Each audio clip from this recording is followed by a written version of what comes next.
नाश्ता रेसिपी प्रकार पहिला पाहूयात। त्यासाठी गॅसवर कढई गरम करायला ठेवली आहे। आता त्यामध्ये 2 वाटी पाणी घालायचं। तर यामध्ये मी जे काही साहित्य वापरलं आहे ते एकाच वाटीने मोजून घेतलं आहे। पाणी घातल्यानंतर आता त्यामध्ये चवीनुसार किंवा एक छोटा अर्धा चमचा मीठ घालायचं आणि 2 बारीक चिरलेल्या हिरव्या मिरच्या घालायच्या आणि आता या पाण्याला हाय फ्लेमवरती एक उकळी काढून घ्यायची। पाण्याला हाय फ्लेमवरती एक उकळी आली की आता यामध्ये रवा घालायचा। तर इथे मी ज्या वाटीने पाणी मोजून घेतलं होतं त्याच वाटीने 1 वाटी रवा घेतलाय। तर इथे प्रमाण लक्षात ठेवा, 1 वाटी रव्यासाठी 2 वाटी पाणी वापरायचंय।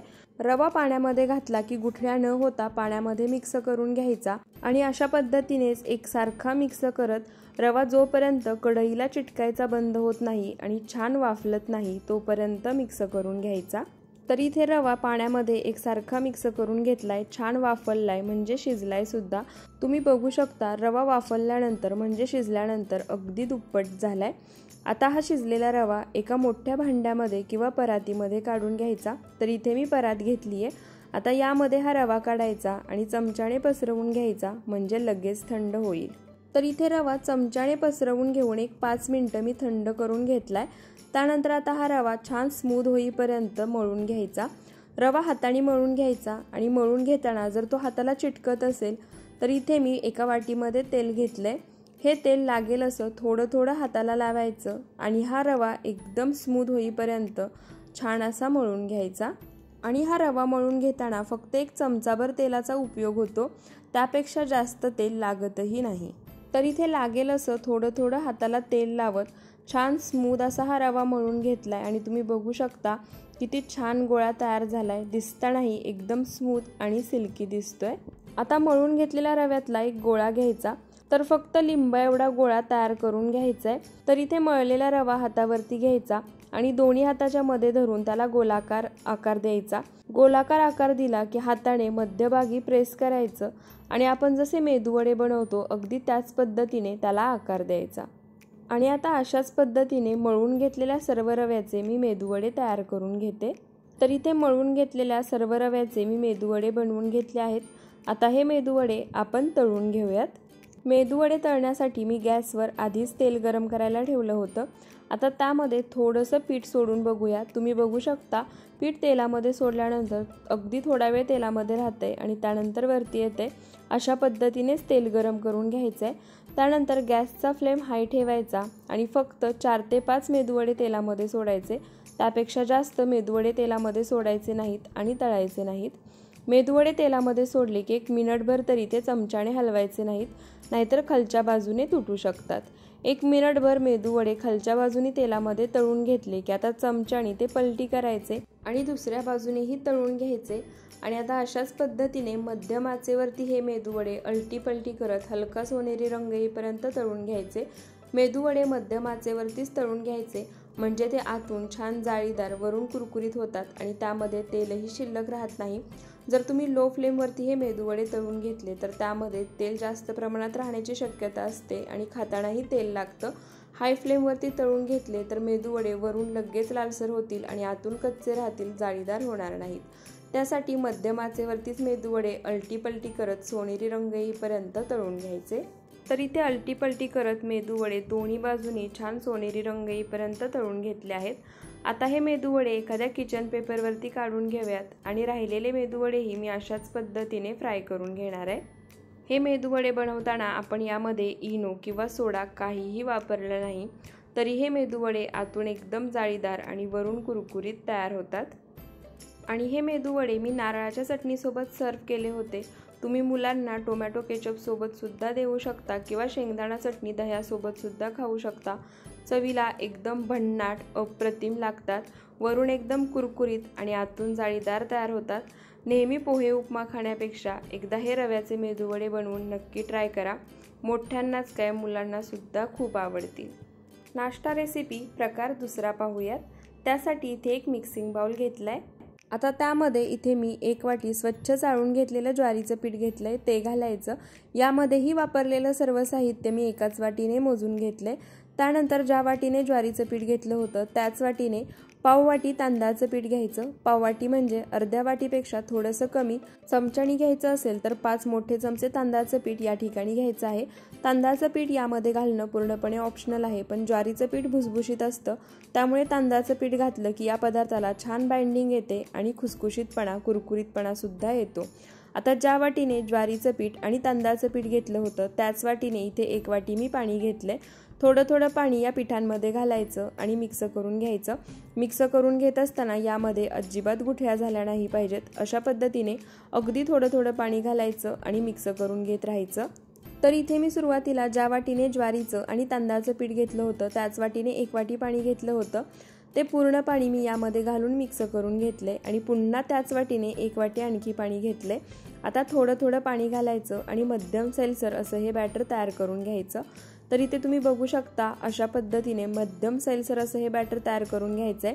इथे मी आधी 1 वाटी पाणी घेतलं होतं आणि नंतर 1 वाटी पाणी घेतलं होतं, त्यातलं अर्धी वाटी पाणी शिल्लक राहिले, म्हणजे या ठिकाणी मी ज्या वाटीने ज्वारीचं आणि तांदळाचं पीठ घेतलं होतं त्याच वाटीने 1.5 वाटी पाणी वापरलं आहे। त्यानंतर यामध्ये आता काही पावडर मसाले घालायचे। त्यामध्ये एक छोटा अर्धा चमचा हळद, 1 चमचा लाल मिरची पावडर, आपण यामध्ये हिरवी मिरची सुद्धा घालणार आहोत। तुम्ही हे मुलांसाठी बनवत असाल तर लाल मिरची पावडर स्किप केली तरी चालेल। त्यानंतर अर्धा चमचा जिरे घालायचे, अर्धा चमचा गरम मसाला आणि अर्धा चमचा धणे पावडर घालायची, चवीनुसार मीठ घालायचं। त्यानंतर इथे मी एक मध्यम आकाराचा कांदा बारीक चिरून घेतलाय, तो कांदा यामध्ये घालायचा। एक मध्यम आकाराचं बारीक चिरलेलं टोमॅटो घालायचं, 2 बारीक चिरलेले हिरव्या मिरच्या घालायच्या। जसं की मी तुम्हाला आधी सांगितलं, आपण यामध्ये हिरवी मिरची घालतोय त्यामुळे लाल मिरची पावडर स्किप केली तरी चालेल।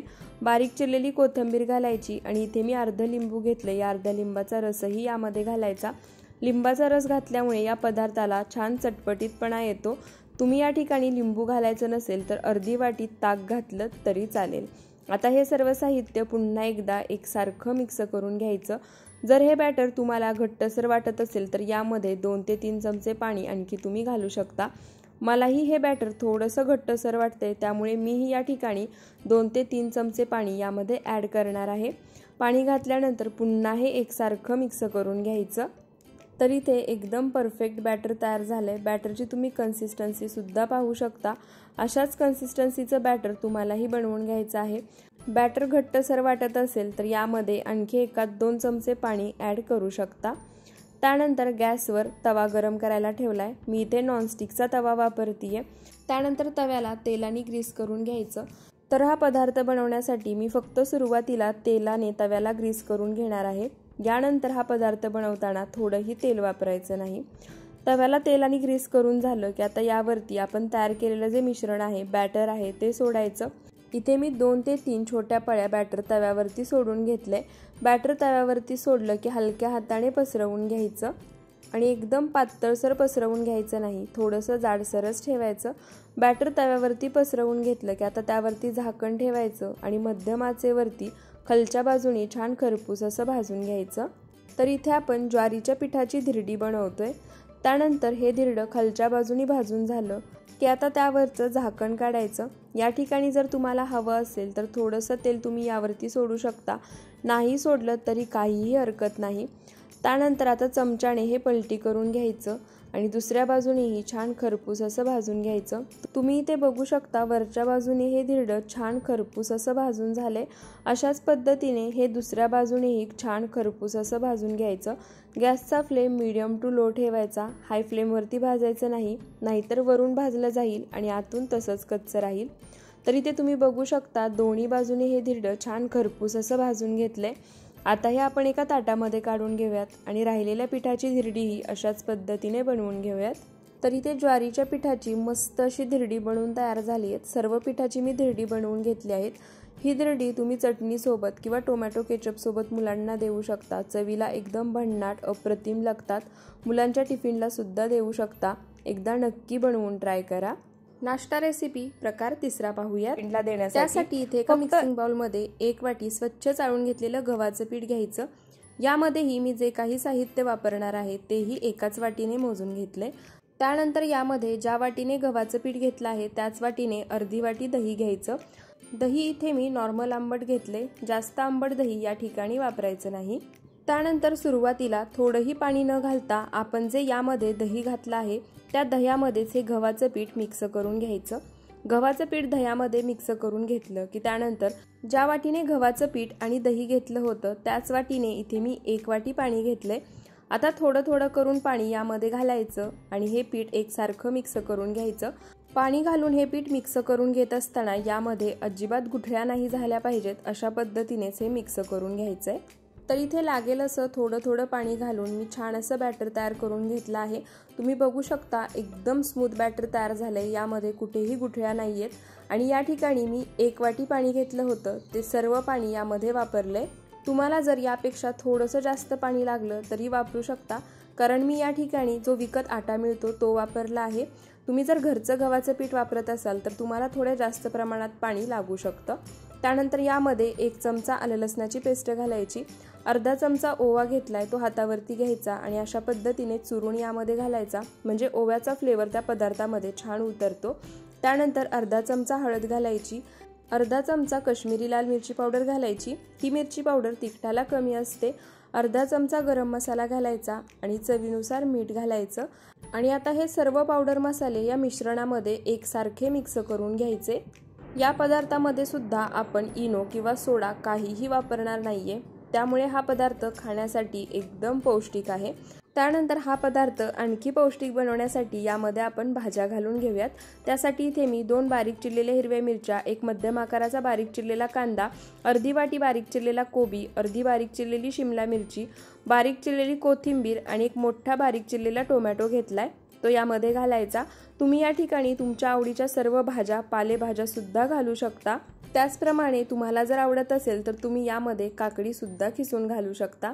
आता सर्व भाज्या घातल्यानंतर त्याही मिश्रणामध्ये एकसारख्या मिक्स करून घ्यायच्या आणि हे आपलं मिश्रण एकदम परफेक्ट तयार झाले। याची तुम्ही कन्सिस्टन्सी सुद्धा पाहू शकता। अशाच कन्सिस्टन्सीमध्ये तुम्हाला हे मिश्रण तयार करून घ्यायचं आहे। त्यानंतर गॅसवर तवा गरम करायला ठेवलाय, इथे मी तवा नॉनस्टिक वापरतीये। तवा गरम झाला की आता त्याला तेलाने ग्रीस करून घ्यायचं। गॅसचा फ्लेम पूर्णपणे लो करायचा आणि आपण जे बॅटर तयार करून घेतलं आहे ते 2 ते 3 चमचे बॅटर या तव्यावरती सोडायचं। तव्यावरती बॅटर सोडल्यानंतर हलक्या हाताने ते पसरवून घ्यायचं, पूर्ण पातळ पसरवून घ्यायचं नाही, मध्यम जाडसर ठेवायचं। बॅटर अशा पद्धतीने चमच्याने पसरवून घेतलं की गॅसचा फ्लेम मीडियम करायचा। लक्षात ठेवा, बॅटर तव्यावरती सोडताना गॅसचा फ्लेम पूर्णपणे लो ठेवायचा आहे। बॅटर तव्यावरती सोडून झालं की गॅसचा फ्लेम मीडियम करायचा आणि मीडियम फ्लेमवरती हे गव्हाचं धिरडं खालच्या बाजूने छान खरपूस असं भाजून घ्यायचं। तुम्ही बघू शकता वरच्या बाजूने हे पीठ सुकल्यासारखं झालंय आणि खालच्या बाजूनेही धिरडं छान खरपूस असं भाजलंय। त्यानंतर थोडंसं तेल बाजूनी सोडायचं, नाही सोडलं तरी चालेल। त्यानंतर आता चमच्याने सर्व कडा मोकळ्या करून घ्यायच्या आणि हे धिरडं पलटी करून घ्यायचं। तुम्ही बघू शकता मस्त खरपूस आणि छान असं हे धिरडं एका बाजूनी भाजून झाले। आता दुसऱ्या बाजूनेही अशाच पद्धतीने हे धिरडं भाजून घ्यायचं। तर इथे मध्यम आचेवरती दोन्ही बाजूने हे धिरडं छान खरपूस असं भाजून घेतलंय। यामध्ये आपण इनो किंवा सोडा काहीही वापरलं नाहीये। त्याचप्रमाणे भरपूर प्रमाणात भाज्याही घातल्या आहेत, त्यामुळे हे मोठ्यांनाच नाही तर लहान मुलांना सुद्धा एकदम पौष्टिक आहे। आता अशाच पद्धतीने राहिलेले सर्व धिरडे आपण बनवून घेऊयात। तर इथे सर्व धिरडे मी बनवून घेतले आहेत। आता आपण सर्व करूयात। तर हे धिरडे तुम्ही लहान मुलांना टोमॅटो केचप सोबत देऊ शकता, त्याचप्रमाणे मोठ्यांना दह्यासोबत किंवा हिरव्या चटणीसोबत देऊ शकता। चवीला एकदम भन्नाट लागतात। मुलांना टिफिनला जरी दिलेत आणि थंड झाले तरी सुद्धा चवीमध्ये काहीही फरक पडत नाही। त्यामुळे सकाळच्या नाश्त्याला किंवा मुलांना टिफिनला देण्यासाठी एकदा बनवून नक्की पहा। आता आपण नाश्ता प्रकार 4 पाहूया। त्यासाठी इथे मी एक मिक्सिंग बाउल घेतलाय। आता त्यामध्ये 1 वाटी बारीक रवा घेतलाय तो घालायचा। इथे तुम्ही मोठा रवा वापरलात तरी चालेल। त्यानंतर यामध्ये ज्या वाटीने रवा घेतलाय त्याच वाटीने अर्धी वाटी आंबट दही घ्यायचं। दही थोडंसं आंबटच वापरायचं। यामध्येही मी जे काही साहित्य वापरलं आहे ते सर्व एकाच वाटीने मोजून घेतलं आहे। त्यानंतर आता यामध्ये आपण ज्या वाटीने रवा आणि दही घेतलं होतं त्याच वाटीने अर्धी वाटी पाणी घ्यायचं। तर इथे मी तुम्हाला प्रमाण पुन्हा एकदा सांगते, 1 वाटी रव्यासाठी अर्धी वाटी दही आणि त्याच वाटीने अर्धी वाटी पाणी घालायचं। जर तुम्ही या ठिकाणी मोठा रवा वापरत असाल तर 2 ते 3 चमचे पाणी एक्स्ट्रा लागू शकतं। आता ही सर्व जिन्नस मिक्स करून छान एकजीव करून घ्यायची। तर इथे मी तुम्हाला 1 वाटी रव्यासाठी दही आणि पाण्याचं जे प्रमाण सांगितलं आहे ते एकदम परफेक्ट आहे। यापेक्षा थोडंही पाणी यामध्ये एक्स्ट्रा वापरायचं नाही, नाहीतर हे मिश्रण सैलसर होतं आणि तुमचा पदार्थ बिघडू शकतो। आता हा रवा भिजावा यासाठी यावरती झाकण ठेवायचं आणि 15 मिनिटं हे मिश्रण भिजण्यासाठी बाजूला ठेवायचं। तर इथे 15 मिनिटं रवा छान भिजवून घेतलाय, तुम्ही बघू शकता रवा छान फुललाय देखील। आता एकदा हे मिश्रण पुन्हा मिक्स करून घ्यायचं आणि तुम्ही बघू शकता रवा भिजल्यामुळे यातील पाणी आणि दही यामध्ये शोषलं गेलंय आणि मिश्रण थोडंसं घट्टसर झालंय। त्यामुळे यामध्ये पाव वाटी पोहे खायच्या चमच्याने 5 चमचे पाणी आणखी घालायचं आणि पुन्हा हे मिश्रण पाण्यामध्ये एकसारखं मिक्स करून घ्यायचं। सर्व मिश्रण यामध्ये एकसारखं मिक्स करून घेतलं की आता यामध्ये चवीनुसार मीठ घालायचं आणि फक्त 1 चिमूटभर खायचा सोडा घालायचा। जर तुम्हाला खायचा सोडा वापरायचा नसेल तर त्याऐवजी तुम्ही एक छोटा अर्धा चमचा इनो यामध्ये घालू शकता। मीठ आणि खायचा सोडा घातल्यानंतर तो मिश्रणामध्ये पुन्हा छान एकसारखा मिक्स करून घ्यायचा, एकजीव करून घ्यायचा। त्यानंतर आता यामध्ये भाज्या घालूयात। त्यासाठी इथे मी अर्ध बारीक चिरलेलं गाजर, 1 बारीक चिरलेली हिरवी मिरची, अर्धी बारीक चिरलेली शिमला मिरची, अर्ध बारीक चिरलेलं बीट, 1 मध्यम आकाराचा बारीक चिरलेला कांदा, 1 वाटी बारीक चिरलेला कोबी आणि 1 वाटी बारीक चिरलेला टोमॅटो घेतलाय। आता या सर्व भाज्या या मिश्रणामध्ये घालायच्या। तुम्ही या ठिकाणी तुमच्या आवडीच्या पालेभाज्या सुद्धा बारीक चिरून यामध्ये घालू शकता। आता या भाज्या देखील या मिश्रणामध्ये छान मिक्स करायच्या आणि एकजीव करून घ्यायच्या। तर इथे सर्व भाज्या मिश्रणामध्ये मिक्स करून छान एकजीव करून घेतल्या आहेत। तुम्ही मिश्रणाची कन्सिस्टन्सी पाहू शकता, अशा पद्धतीचीच ठेवायची आहे, यामध्ये जास्त पाणी घालायचं नाही। त्यानंतर गॅसवर तवा गरम करायला ठेवायचा। इथे देखील नॉनस्टिक तवाच वापरायचा आहे। तवा गरम झाला की आता यावरती 1 चमचाभर तेल सोडायचं आणि त्या तेलाने तव्याला छान ग्रीस करून घ्यायचं। तेलाने तव्याला ग्रीस करून घेतलं की आता गॅसचा फ्लेम पूर्णपणे लो करायचा आणि आपण जे बॅटर तयार करून घेतलं आहे ते एक पळी बॅटर या तव्यावरती सोडायचं आणि आपण जसे मिनी उत्तप्पे बनवून घेतो त्याप्रमाणे छोटे छोटे मिनी उत्तप्पे या बॅटरचे बनवून घ्यायचे। बॅटरही तव्यावरती पसरवून घेताना जास्त पातळ पसरवून घ्यायचं नाही, मध्यम जाडसरच ठेवायचं। बॅटर तव्यावरती पसरवून घेईपर्यंत गॅसचा फ्लेम लो ठेवायचा। बॅटर तव्यावरती पसरवून घेतलं की गॅसचा फ्लेम मीडियम करायचा आणि खालच्या बाजूने हे उत्तप्पे छान असे भाजून घ्यायचे। उत्तप्पे खालच्या बाजूनी भाजून झाले की आता चमच्याने ते पलटी करून घ्यायचे। आपण सुरुवातीलाच 1 चमचाभर तेल तव्यावरती सोडलं होतं, त्यामुळे आता या स्टेपला यामध्ये किंवा याच्या बाजूने तेल सोडायची काहीही गरज नाही। जेवढं तेल आपण तव्यावरती सोडलं होतं तेवढ्याच तेलामध्ये हे उत्तप्पे छान भाजून होतात आणि तयार होतात। पलटी केल्यानंतर दुसऱ्या बाजूनेही ही उत्तप्पे छान खरपूस असे मी भाजून घेतले आहेत, तुम्ही बघू शकता। अशाच पद्धतीने अलटी पलटी करत दोन्ही बाजूनी मध्यम आचेवरती हे उत्तप्पे चमच्याने प्रेस करत भाजून घ्यायचे, म्हणजे ते आतल्या बाजूनेही छान भाजले जातात, कच्चे राहत नाहीत। तरी ते दोन्ही बाजूनी अलटी पलटी करत हे मिनी उत्तप्पे छान खरपूस असे भाजून घेतले आहेत। आता हे एका प्लेटमध्ये काढून घेऊयात आणि राहिलेल्या मिश्रणाचे मिनी उत्तप्पेही आपण अशाच पद्धतीने बनवून घेऊयात। तर इथे सर्व मिश्रणाचे मी मिनी उत्तप्पे बनवून घेतले आहेत, तुम्ही बघू शकता। आतूनही छान जाळीदार तयार झाले आहेत। आपण यामध्ये भरपूर प्रमाणात भाज्या घातल्या आहेत, त्यामुळे एकदम पौष्टिक तयार झाले आहेत। खातानाही चवीला एकदम भन्नाट आणि अप्रतिम लागतात।